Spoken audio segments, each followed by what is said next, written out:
over 300 people dead in amidst the wanton devastation. The centre and the Kerala government are at loggerheads with one another on whether or not there was adequate warning. Yesterday, we accessed the IMD's red alert to the Kerala administration, which had warned of extremely heavy rains and also potential landslides just 18 hours before the disaster struck. Now, the Pinarayi Vijay government claims that this is not the case. We've also spoken to Minister and Kerala BJP MP Suresh Gopi. Listen in to what he had to say. The Kerala government is saying that the advance warnings were not given in time.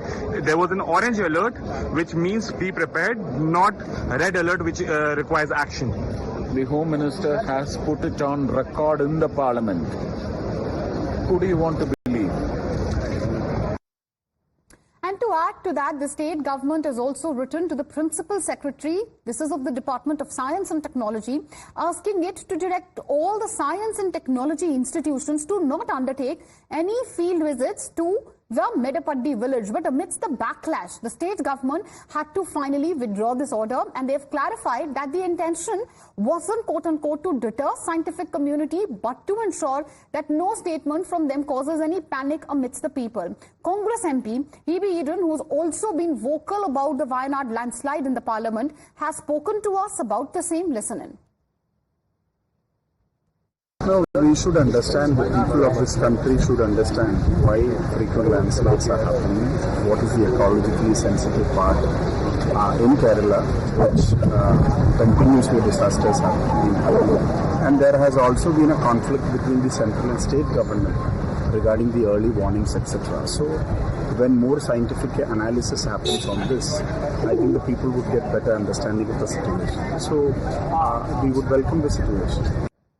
Okay, Deepak is joining us live on the broadcast. Deepak, the Kerala government obviously is facing a lot of backlash over its order where he had directed, all the science institutions not to undertake any field visits, saying that, this could possibly create some sort of panic.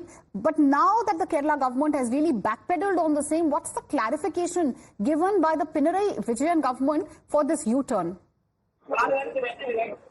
Well, there's no clarification as such that has come in. A statement came in from the Chief Minister's office saying that the government does not have any such policy. So that was the latest that came in. Meanwhile, I'm standing here in Mundukai. We were just, of course, bringing our viewers all these extensive reports about the bridge that was built by the army, about the efforts that have been undertaken in the area that was the most hit. I'm right now in that area. Nothing really remains here. Few buildings managed to survive, that too partially.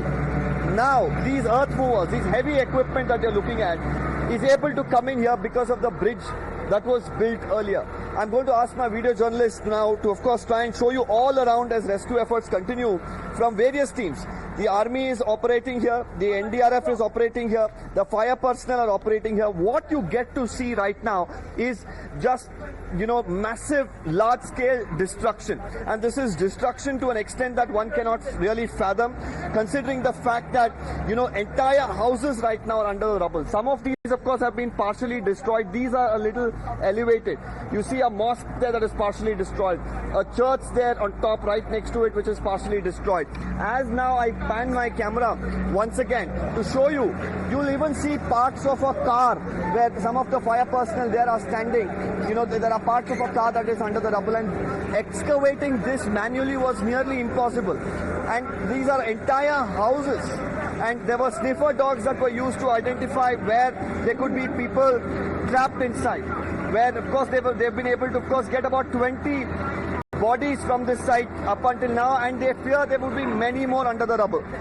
Meanwhile, let me also show you the extensive damage that this entire landslide has caused. And that area that you're looking at where, from the forest, while the water came gushing down, it brought in massive boulders. It brought in, so much, water, rock, slush and mud that there was no chance for any of these buildings in the way to really, stand a chance against nature and its wrath. While, we see this large-scale destruction, while, of course, we've been speaking to various forces, they say right now the chance of survival of anybody stuck here is very, very less. What the efforts now will be to ensure that they will be able to identify a body inside, at least ensure that the family will be able to perform final rites. Meanwhile, we've seen politics over the matter as well between the state and the center. But for now, these efforts that are being put in by the rescue personnel and the volunteers, of course, will come a long way, of course, to help those people who are right now in relief camps waiting for their families who still continue to be missing. Well, absolutely. And Deepak, obviously reporting from that site where the army has been able to build that bridge in a record time to connect the landslide-hit areas and ensure that, the rescue operations are expedited. In fact, we also have a letter now, viewers. The state government has written to the Principal Secretary of the Department of Science and Technology, asking it to direct all the Science and Technology Institute to not undertake any field visits to the Mepaddi village. I believe Ankit is joining us live on the broadcast. He has more on the same. Ankit, over to you.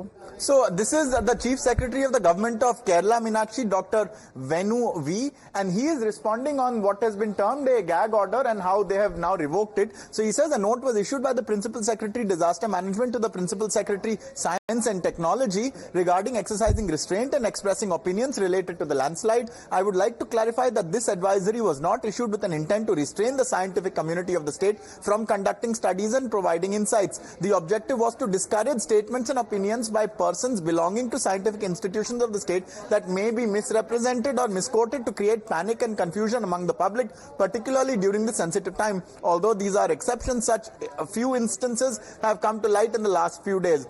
We believe that there is great importance of scientific studies that can throw light on the challenges faced by the state in the context of climate change, and new knowledge can add to our understanding and shape our strategies. At the same time, in the aftermath of a tragedy of this intensity, it is important that the immediate focus on rescue, recovery and rehabilitation is not lost, and that widespread panic and paranoia are not generated on account of misrepresentation of statements or opinions made by detracting from the humanitarian work at hand.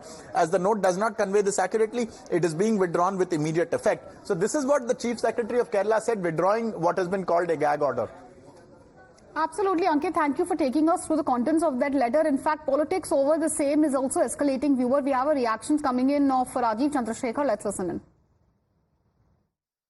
So this is hypocrisy and double standards. That is the underlying DNA and at the core of India Alliance's politics, whether it is CPM or whether it's Rahul Gandhi and the Congress. Not one expert committee, not two expert committees, multiple expert committees warned the government then that Wayanad in particular and Western Ghats in that area in general are very going to become very risky because of all of the degradation that is happening there. They did not do anything at that time. And those tough questions are going to be asked. It is to prevent those tough questions from being asked, from people expressing their anguish and anger, that these type of orders are knee-jerk reactions of the CPM Marxist government in. All right, with that, we'll be sipping into a short commercial break. News and updates on the other side. Please don't go anywhere.